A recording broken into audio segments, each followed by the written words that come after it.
I believe the beginning of every animation starts with a great idea. It doesn't even have to be a great idea. It can be a good idea. It can be any idea you can have. This is Zanzidia, and I'll briefly be going over, I believe, what would I call it? The thought process behind one of my most recent animations, which is the Malistaire splash art that you see here. Actually, it's loading screen art, not splash art. I'm too used to League of Legends terminology here. So, let me quickly go over my thought process here. So let me go ahead and pop up the, let's see here, the current art. Now, when I look at loading screen art or any art in general, as many as other people, they take a look at the elements, what would be flowing, what would be moving, what stays static. In this case, I would have to focus on at least 3 or 4 main elements that I would like to display. First and foremost, it would have to be the smoke coming out of the dragon's mouth here, Dragon Titan's mouth here, as well as the smoke coming out of here, and lastly, the hair movement here. I try to keep everything cohesive, something that draws your eye to a certain area, so the animations in the background here and here should not be too distracting to take away from what's happening here. Primarily, I wanted to focus on the movement of his hair as well as the smoke coming out of here. This area here is basically circling around the main focus, as you see here.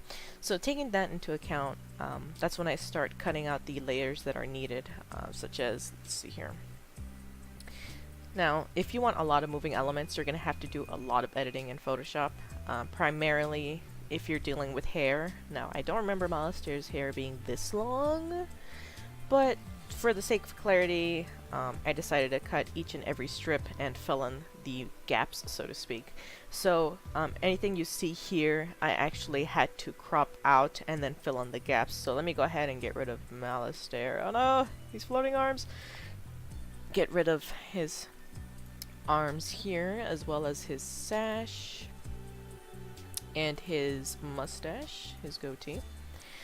Alrighty, so as you can see here, I name every single one of my layers just to make sure I'm consistent in everything. Layers that are on top of each other will appear on top in After Effects, and that's how they will be animated. I started by cutting out the outside layers of his hair, the ones that are visible, such as this big bang and these moving articles here, as well as the braids that you see here. Now the braids were easy. The braids, you can just cut them out willy-nilly and they'll stay as is, because I believe they are, one of them is behind, so this one, as you see here, the one on the left is behind him, while this one on the right is in front of him. So when it comes to elements that are in front that are going to be moving, such as hair, I'd make it so that it moves, but not too much. I don't want it to be super distracting, and you also have to keep in mind that you have to fill in the gaps here as well, because this will all be missing one giant strip. Anything behind you should be okay with. You'll briefly fill it in. Let's see here. You can only fill it in just a little bit. So if you want to go crazy with filling in the gaps to make your animation more fluent, the more effort you put into it, the smoother it will look. So let me get rid of the braids here. And now, starting with the left side, I'm actually going to disable everything, all of the right side here. Okay, so the left side was actually the most fun to work on. As you can see here, I broke it down into about 4 basic parts. This is top left hair. This will be the strand of hair that will actually be on top of everything moving. Cut it out, filled in the gaps to make sure it connects to the rest of the hair. And then I have what's called the mid left hair, as you see there. It's underneath.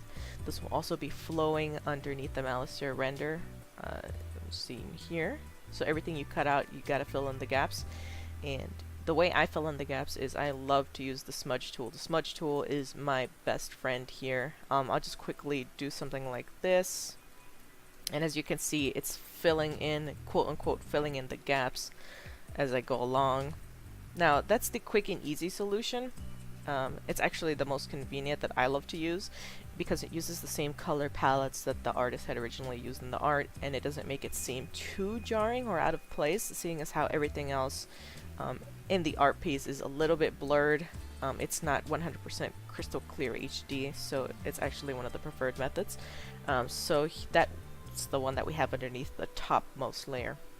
And after that, I named it under mid-left. Now this is going to be one of the big chunks of hair that's going to be moving around underneath Malistaire, as you can see here. Actually, let me put them on there. So because I know that there's going to be an even bigger chunk of hair underneath this one, I decided to leave the rest of what's on the right side blank. Because I will not be moving this too much, but it will be moving. This is something you also have to keep in mind way ahead before you start even preparing the layers for animation, is how much do I want this to move, how much do I want this to be visible. And that's the 2 layers applied there. And what's great about the one that's above it is it's about the same color, so they blend in pretty well even when they're in motion. And lastly, I have the left hair chunk, which is the very bottom, which is the anchor that holds everything in place. As you can see here, and let me go ahead and put Malistaire on there now. Because he is right on top of it, you don't see much of it right now, but as you're animating it, it is going to be moving. So you do have to take into account the parts that you want to appear, as well as how much they're going to move. Basically, you know, just making sure everything that's going to be visible, you're covered for it, just in case anything happens. You don't want to miss any gaps or anything of that sort whatsoever. That's something that actually used to happen to me quite a lot when I started out doing this. Same principle for the right side of the hair. You have, let's see here, far right strand. Now this is something I believe I put it underneath this one. And here's the main base. Now for this one, I actually kept the main chunk as the top layer. Because in the art, that's what it seems like. His hair is moving outwards. He's turning in a sort of I would say 90-degree motion, starting from here, back here, like twirling, if that makes any sense. And if you twirl, you'll notice that the underlayer of your hair, I believe from the starting point, starts coming out. And as you're coming around, your hair starts coming in from the outside. I'm not sure if this is the clearest explanation, but it's the best way I could think of. So that's mostly the reason why I kept the big chunk of hair for his right side on top of the other 2 layers. So let me go ahead and get rid of that, and let me, actually I'll keep the left side just for there. So on the right side, this is the main chunk. Let me get rid of the other 2 chunks. As I said, this is going to be one of the biggest pieces, so you want to make sure that you fill in all of the gaps and animate it just slightly, ever so slightly.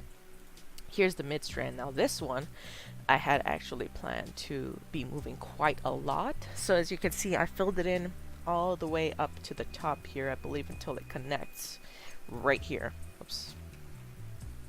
So because I had originally planned for that strand to move quite a lot, I filled it in. I cut out the slight section that you see here, and I completely filled it in because I wanted something to draw the viewer into that specific area. And then lastly, we have that last strand at the end there. Now, when it came to motion, another thing that I wanted to keep track of was where all of the, I guess, particles would be going. So in the original art, let's see here, as you can see here, the smoke from his staff cuts everything off that you see here. You know, the volcano, the dragon titan, even this little mountain here on the side. So I'd actually had to fill that in manually. It doesn't have to be perfect. Just fill it in so that it looks, I guess, natural from when you're applying the particles. As I said, it doesn't have to be perfect. Like, this makes no sense whatsoever. Is this the Dragon Titan, or is this a volcano, or is this a volcano that somehow merged with the Dragon Titan? Nobody knows. Only you know, and that's the secret. So, I had to cut everything out and fill all this in using several brushes, not just the smudge tool. The smudge tool only got me so far, as you can see in this section here with this volcano. I didn't do so much of a great job because I was trying to get lazy towards the end, But as long as you fill in the gaps and don't leave any transparencies, you should be covered as well. And then after doing all of that and cutting out the elements, I decided to make some outlines, an outline layer. The red is clearly going to be the arc that I wanted the smoke particles to travel in. The green one up here is the smoke particle for the dragon that he's going to be spewing out, and the green ones down here were outlines.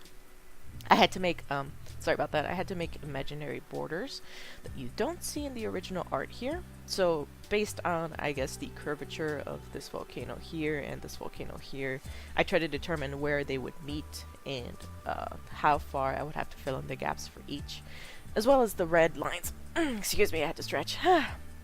As well as the red lines here for the spewing of the volcano and everything else, volcano smoke. So now once everything is cut out, including his little mustache and goatee, that's also filled in with the smudge tool. So these elements are moving very slightly, but it doesn't hurt to have everything covered. And if you ever feel like seeing a young Malistaire, well, there you go. Young-ish, I guess. So that's mostly what I do when it comes to cutting everything out. Just make sure everything's filled in and determine what you want to animate before you even begin cutting everything out. And then once everything's animated in After Effects, let me go ahead and close this. I go into the post-production. I export it as a video and then put it back into Photoshop here. And this is now a GIF, so let me switch over to timeline. So now that I exported it from After Effects, I can go into the post-production phase and start going into, I guess, color adjustment as well as making sure everything is running smoothly. So after that, I basically, because it is a video, I just go ahead and go File, Import, and then Video Frames to Layers, and everything is loaded in. Because it's a short animation, I don't have to worry about the length of it, so to speak.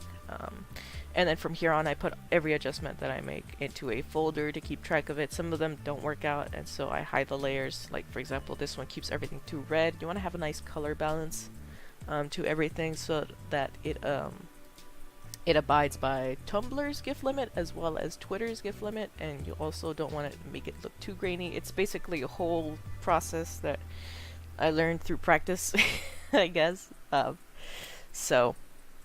then afterwards, let's take a look here. And then afterwards, I can just add the watermark and be done with it and call it a day. Then you can go to File, let's see here. It should be Export and then Save for Web Legacy. Now, the usual way I save my GIFs is selective pattern. That's usually the most frequent setting that gives me the most optimal results. Colors I keep at 256. Basically, you don't have to touch anything down here at all. The only thing you should be fiddling with is these two drop boxes here. I keep it as selective, and depending on the colors that you're using, you can get away with dither, which makes everything look more HD, but you'll see that you'll have splotchy areas of color here. So if you switch it to pattern, it makes it a little bit more smooth, more even. And from here on, this should be set as forever, not once, because you want it to loop forever. And here is the amount of frames that are in the animation, as well as how big the size of the file will be. So this is about 9 and close to a half megabytes, which is way too big for Tumblr, but perfect for Twitter, which makes me keep my 60 frames per second looping. And then I press play down here, check to see how it looks. If everything looks perfect, as you can see the moving hair here, love those strands and everything else. Everything looks good, I can go ahead and click save. And that's primarily, I guess, my process. It's very cut and dry. It's a very brief overview of how I do everything.